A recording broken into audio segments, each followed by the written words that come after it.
Le 14 juillet 2023, la chaîne SRF a rapporté ceci. Les climatologues ont prouvé l'influence de l'homme sur le système climatique. Le Dr Benjamin Santer, l'un des scientifiques les plus respectés au monde, aurait désormais prouvé, au moyen de mesures par satellite de la NASA, que la haute atmosphère se refroidit et que ce phénomène ne peut être dû qu'à l'influence humaine. Outre le fait qu'il s'agit d'une simple théorie dont on parle déjà depuis 1960, SRF dissimule des informations importantes dans ce reportage. En effet, Benjamin Santer n'est absolument pas digne de confiance. Dans le passé, il a falsifié un rapport décisif sur le climat. Le docteur Benjamin Santer, très respecté dans les milieux politiques et médiatiques du monde entier, était, dans les années 90, l'auteur principal du chapitre 8 du rapport sur le climat 1995 du groupe d'experts intergouvernemental sur l'évolution du climat, GIEC.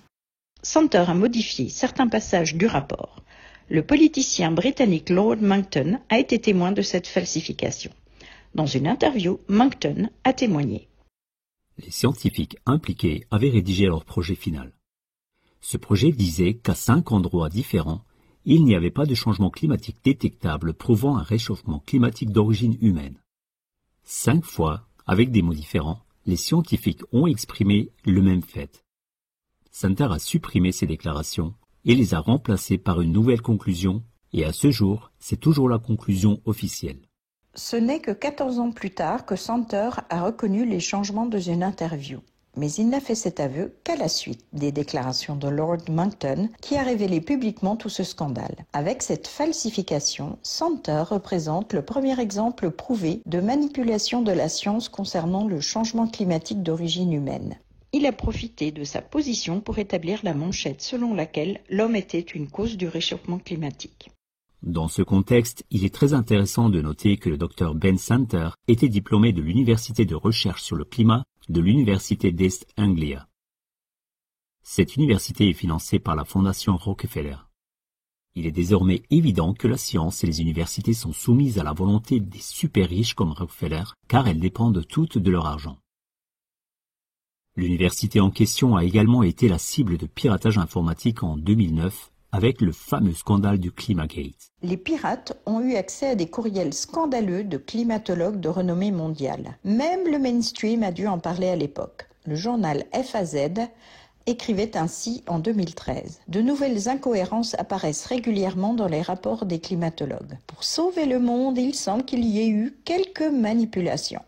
Les échanges de courriels publiés par les voleurs de données ont révélé non seulement une utilisation laxiste des données de mesure, mais aussi la volonté de présenter les événements climatiques sur la planète de la manière la plus dramatique possible. En Grande-Bretagne et aux États-Unis, le Conseil climatique de l'ONU fait depuis l'objet d'une surveillance accrue.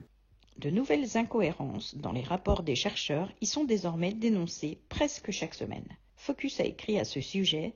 Un courriel de Phil Jones, le directeur de l'Institut, est devenu tristement célèbre. Il y écrit à un collègue « Je viens de terminer l'astuce naturelle de Mike consistant à ajouter des températures réelles à chaque série de données pour les 20 dernières années, afin de dissimuler la baisse de température. Une bonne partie des courriels parle en effet de faire disparaître des données. À l'époque, le GIEC, groupe d'experts intergouvernemental sur l'évolution du climat, était également très critiqué. Site Online écrivait « Une série de scandales ébranle la crédibilité et l'autorité du GIEC. Les scénarios catastrophes qu'ils décrivent se révèlent en partie être des déclarations scientifiquement non vérifiables. Mais au lieu de s'accrocher, de dévoiler jusqu'à ce que les responsables soient tenus pour responsables, jusqu'à ce que les erreurs soient corrigées et que l'exactitude scientifique soit rétablie, les médias tentent jusqu'à aujourd'hui d'étouffer en grande partie ces scandales. » Mais comment se fait-il que des climatologues comme le Dr Ben Santer manipulent les rapports sur le climat?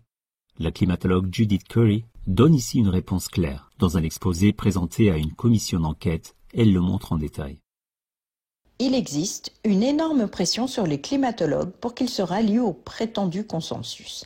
Cette pression ne vient pas seulement des politiques, mais aussi des organismes de financement gouvernementaux, des universités et des sociétés savantes. Malgré ces scandales flagrants, l'unité de recherche sur le climat de l'université d'East Anglia et le GIEC, avec ses climatologues, continue à influencer l'opinion mondiale sur le changement climatique. Presque toutes les nations orientent leurs actions en fonction de leurs rapports et de leurs calculs climatiques. Nous devons exiger ensemble la divulgation totale de ces scandales.